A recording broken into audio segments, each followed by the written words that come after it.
Isang tunay na bayani para kay Overseas Workers Welfare Administration o OWA Administrator Arnel Ignacio ang Pinay caregiver sa Israel na si Loretta Villarin Alacre.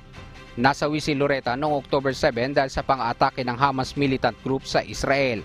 Ayon kay Ignacio, naging isang mabuti at mapagmahal na empleyado sa kanyang mga amo si Loretta sa loob ng mahigit 16 na taon nitong pagtatrabaho sa ibang bansa. Isinakripisyo din nito ang kanyang sarili para mapag-aral ang kanyang mga pamangkin at matulungan ang kanyang mga kapatid.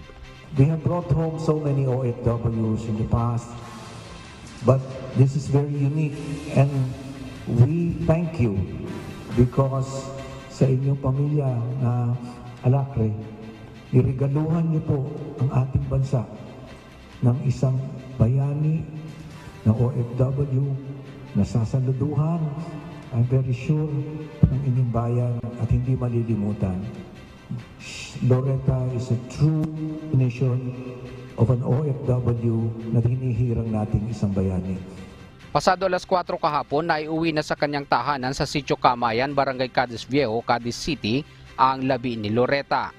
Isang programa rin ang isinagawa bilang pagkilala sa sakripisyo ni Loretta. Kwento ng kanyang mga kaanak, isang mabait, matulungin, mapagmahal at may mabuting puso si Loretta o tinatawag nilang Daday. Lagi din umano itong tumatawag at nangangamusta sa kanila habang siya ay nasa abroad at laging inuuna ang pamilya kaysa sa sarili. Samantala, sinagot naman ng OWA ang lahat ng gastos sa burol hanggang sa pagpapalibing nito.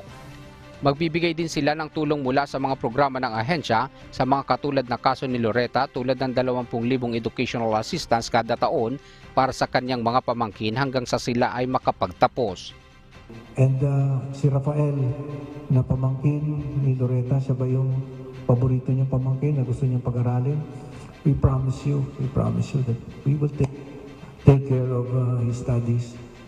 Magkakaloob din ng livelihood at financial assistance ang Cadiz government para sa mga naiwang pamilya ni Loretta.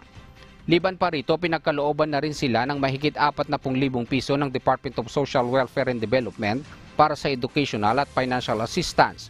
Nakatakda namang ilibing ang labi ni Loretta sa November 5. Diyos ang aming sandigan, serbisyo publiko ang aming pinahahalagahan.